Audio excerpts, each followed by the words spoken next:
3 octobre 2011, Théâtre de la Ville, à Paris, place du Châtelet. Une scène ubuesque se produit en pleine première de la nouvelle création du metteur en scène italien Romeo Castellucci. Les personnes que vous voyez là, agenouillées sur la scène, huées par le public, ne sont pas des comédiens. Ce sont des jeunes personnes du Renouveau français, un mouvement politique, d'après Wikipédia, d'extrême droite, fondé en 2005 et qui, d'après leur site internet, a cessé ses activités en 2017. Le scandale est retentissant. La raison ? Le metteur en scène ose associer dans son spectacle une relation père-fils complexe où le père souffre de diarrhée régulière, nettoyée par son fils respectueusement, avec une réflexion sur la chrétienté, représentée par cet énorme portrait du Christ en fond de scène. Romeo Castellucci est un abonné des scandales sur la scène contemporaine européenne, surtout en France. Ou alors, est-ce que ce ne serait pas la France qui a un problème avec le théâtre contemporain ? Ce théâtre qui questionne, qui ose et surtout qui dérange le public et le provoque. Bienvenue dans ce nouvel épisode de Teatro Mundi. Aujourd'hui, on va parler scandale.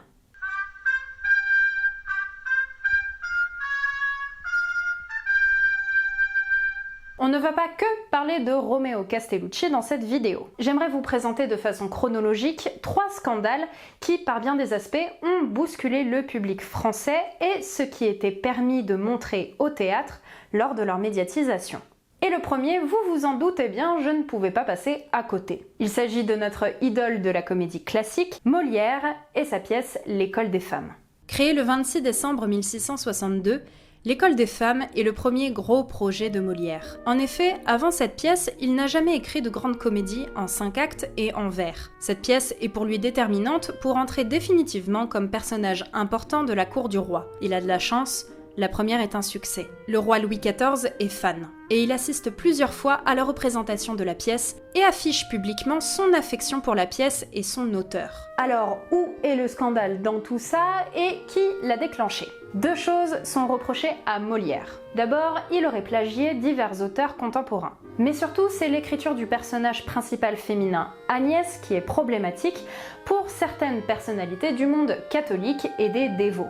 En effet, une jeune femme telle que Agnès ne pourrait être aussi indépendante, se détacher de son tuteur Arnulf avec une telle autorité, et surtout quitter le couvent pour aller se marier avec un homme auquel on ne l'a pas promise. Molière en sort ainsi un texte extrêmement cru pour l'époque. Ne vous a-t-il point pris Agnès ? Quelque autre chose ?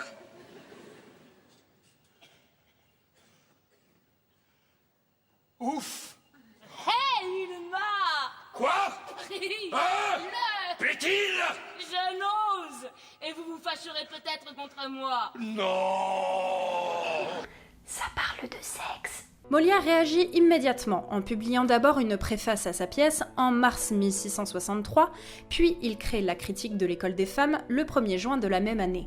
Cette pièce est métathéâtrale. Elle met en scène 2 spectatrices et des invités qui discutent de la pièce L'École des femmes auquel tous et toutes viennent d'assister. Certains personnages sont choqués de la pièce et d'autres la défendent. La pièce en un acte se termine avec l'annonce du souper et où chacun et chacune quitte la scène persuadé d'avoir gagné le débat. Un peu comme nous quand on discute de Star Wars 8 à la sortie du MK2. Il y a des choses qui changeront jamais, hein.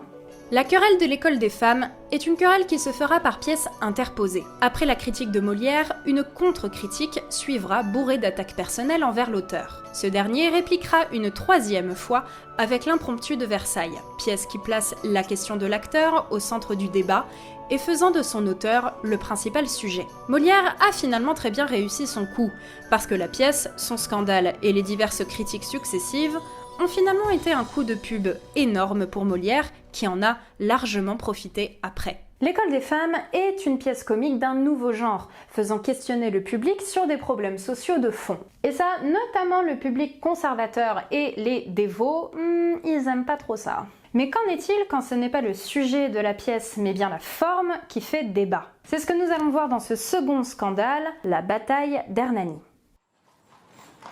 Nous sommes le 25 février 1830, et les gens se pressent sur la place Colette pour assister à la première de la nouvelle pièce de Victor Hugo à la Comédie Française. L'auteur a 28 ans, il prépare Notre-Dame de Paris et vient de publier son pamphlet contre la peine de mort, le dernier jour d'un condamné. Il rêve, comme tous ses amis romantiques présents dans la salle ce soir-là, d'écrire pour le théâtre et de le renouveler de fond en comble. Chamboulé par le jeu des comédiens anglais arrivés en France à cette époque, ainsi que les pièces de Shakespeare, Victor Hugo compte écrire une pièce qui révolutionnera le théâtre français qu'il juge sclérosé. Il pose ses exigences dans sa pièce manifeste, Cromwell, une œuvre gigantesque de plus de 6000 vers. Pour vous donner une petite idée, Phèdre de Racine, qui est une tragédie en 5 actes, fait seulement 1654 vers. C'est gigantesque. Trop. Cromwell sera un échec pour Victor Hugo qui ne pourra jamais la mettre en scène tant par sa complexité dramaturgique que par sa longueur. Cependant, il se console en écrivant une pièce tout aussi exigeante mais réalisable, Hernani, un drame en 5 actes qui parle d'un triangle amoureux tout aussi politique que tragique. Le public est prêt à entendre une énième tragédie en 5 actes avec des alexandrins parfaitement réalisés par un jeune auteur. Ils s'attendent à des vers de 12 syllabes, séparés parfaitement en deux et sans accroc.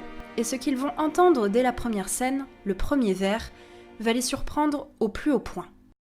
Serait-ce déjà lui? C'est bien à l'escalier, dérobé. Vite, ouvrons. Bonjour, beau cavalier. Quoi? Seigneur Hernani, ce n'est pas vous? Main forte, au feu! 2 mots de plus, Duègne, vous êtes morte.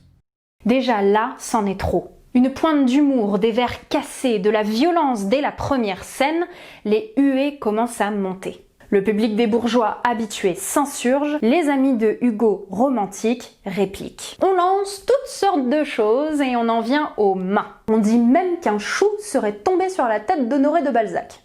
La bataille est lancée.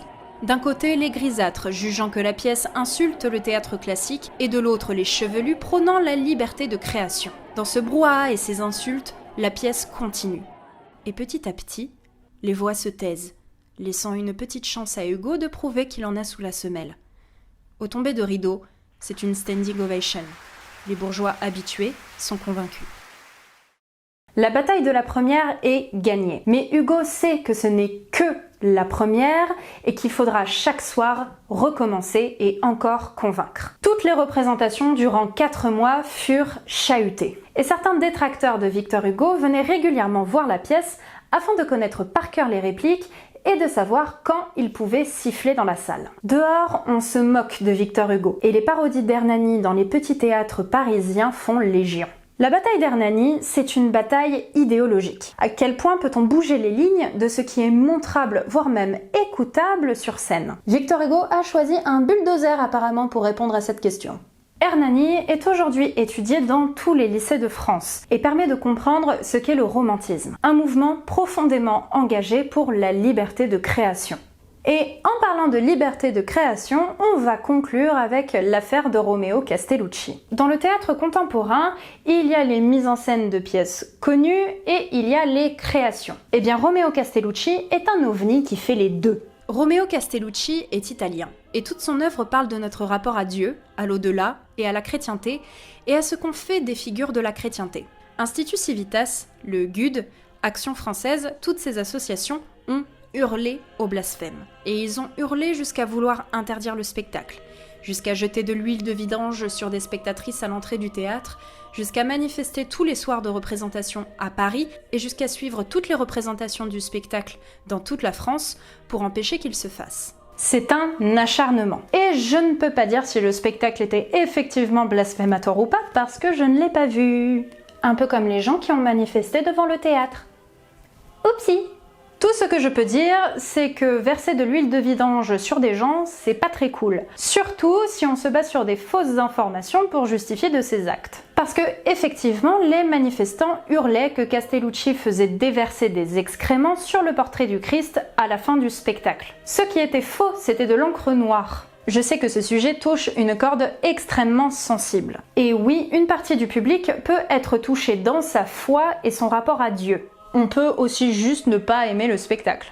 Ce qui est étonnant, c'est que Castellucci a joué le spectacle dans d'autres pays beaucoup plus proches de la chrétienté, comme l'Italie, l'Espagne, la Grèce, la Russie et la Pologne. Et il n'y a eu aucune plainte, aucune manifestation.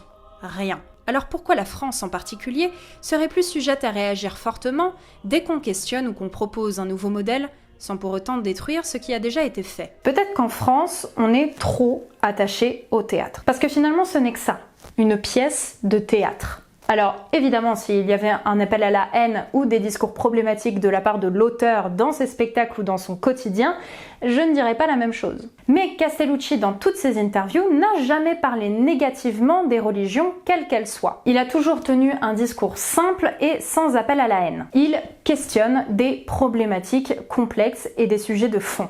Parce que finalement, ce n'est que ça, juste des questionnements de créateurs et des potentielles propositions de réponses. D'ailleurs, lorsque Castellucci fut interrogé par les journalistes à propos du scandale, il leur répondit assez naturellement « Dieu, pardonne-leur, ils ne savent pas ce qu'ils font. » Ah, c'est classe.